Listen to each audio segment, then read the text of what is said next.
understand bakit a person convicted of child abuse is still sitting in a seat. Bakit mo ako kinukrucify? Bakit napaka one-sided nito, ma'am? Noted po. Dahil ba madami kayo dyan sa kabila at nag-iisa ako dito?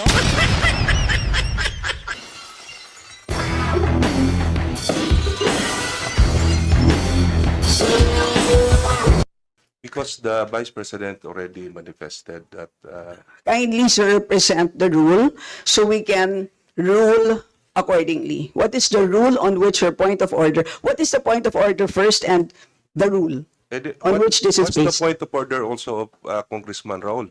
If you will question Yes. me or my point of order, you have to also to question the point of order of Congressman Raul.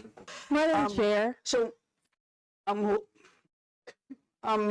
excuse me, Madam Vice Yes, President, there's a point of order that was raised, so we have to first rule on that.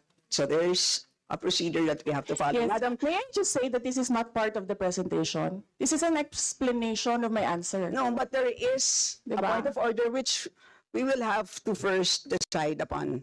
I would like the with your- Secretariat to repeat the first 3 lines of the Well, comments. point of order, Madam Chair. Point of order, Madam Chair, kasi parang So let's please proceed with the answer.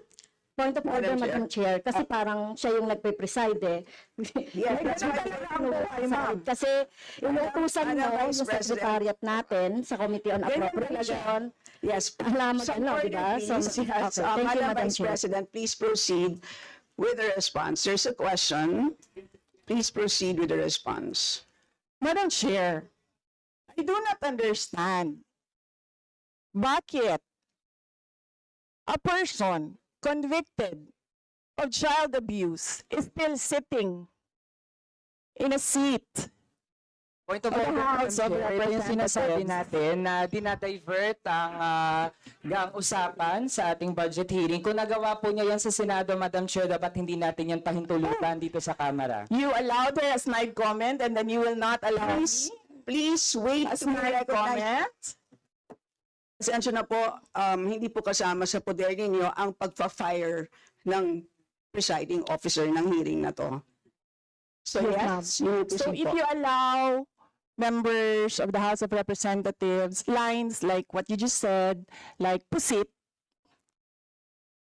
bakit mo ako kinukrucify for saying a fact that somebody is convicted of child abuse sitting in the chair?